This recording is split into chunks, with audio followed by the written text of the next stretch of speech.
So you're sitting down, having a coffee, and your friend comes storming in, all breathless, has a shovel in hand. He says, "You'll never believe what I just heard. Blackbeard the pirate, way back then, when he was stealing stuff from England, came sailing across the Atlantic, up the St. John River, parked here in Fredericton, and buried a bunch of treasure in Odell Park. You gotta come with me. I got my shovel. Let's go out there. Let's find ourselves our treasure." And so you're thinking kind of critically and thinking, okay, who's this guy? This is just my friend. What's he talking about? Blackbeard? What's the likelihood of him having that information? So most likely you wouldn't be in those woods looking for treasure. Books do the same thing. Like your friend who comes in with all this excitement on this new information, authors, they spend chunks of their lives researching and traveling and getting all this information because they feel it's very important to pass on. So let's take this book for example. It's Sam Adams, the biography of Samuel Adams by John Miller. So we have this book, and do we just dig in to try to figure out what Samuel Adams was like? No, it's good to ask ourselves three questions. The first question is, who is the author and what's his relation with the subject at hand? So we have John Miller here, and did he even live at the same time as Samuel Adams? How well did they know each other? Were they in the same family? Maybe they weren't even in the same country. It's important to know what's the relationship. Second question is, what's the distance in time between the writing of this book and the life of the subject? So John Miller, did he live at the same time and write the book as the life of Samuel Adams? Or was it 300 years later or 400 years? So it's important to know that time span. And the third question is, how many copies of this book do we have? Is this the only copy of Samuel Adams? Because if it is, then it could be that people edited the content over the years and people tweaked it. They cooked the books, they say. And so it would be difficult to trust this information. However, if we had numerous copies, then it would be easier and it would be worth looking inside.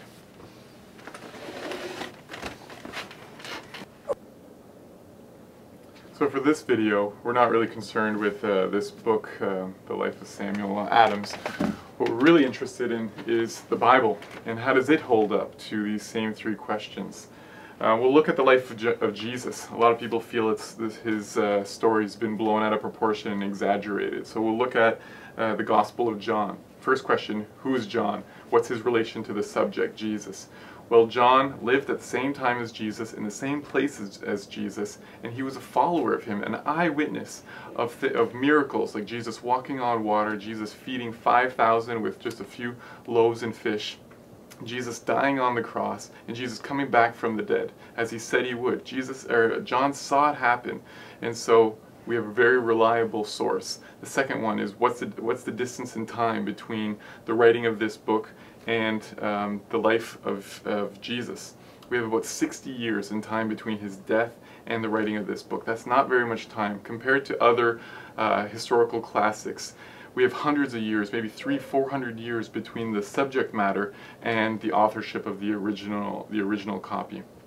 The third question is, how many copies do we have? Well, right now we don't have the original copy of John, because as paper decomposes with time, the first copy would have decomposed. However, they had trained scribes that would copy all these texts word for word to get the message out to other believers. And so much so that we have copies that are maybe 300 AD, so this is just a few hundred years, and we have 24,000 copies. Compared to other manuscripts, other classic literature like the Iliad, we only have 643 copies of the Iliad, and they're 1,000 years after the original. So they're a copy of a copy of a copy of a copy, and that's what they have. So it could be that the information's been changed. But for the Bible, we have maybe a copy of a copy of a copy, which is great news to hear, and we have thousands of them. So if there's a difference within them, when you have 24,000 copies, you can find the error. So we can trust that what we have now is the same thing that was written in the original. So going back to the story of the treasure in the woods, Say if it wasn't Blackbeard, say if it was Casey Irving, and he was the guy that made billions of dollars from forestry in New Brunswick, and he buried $1 million. Would you go in the woods then, looking for that treasure? Well, maybe, maybe not. But what if instead of your friend giving the message, it was his wife? His wife walks in and she says, yeah, Casey Irving, he did put $1 million in Odell Park, and that maybe pique your curiosity a bit. And then his son comes in and says the same thing. Say, yep, $1 million in Odell Park. You should look for it. And then his banker comes in and he's got the pay stub, and his gardener comes in, he shows you the shovel. And like with all this information, you'd be putting your gloves on, getting your big boots on, and you'd be out there looking for that treasure. So with that same fervor, I plead with you, I encourage you to look into what it has in the Bible. It can be trusted, and it has information in here which is much more valuable than $1 million in the woods.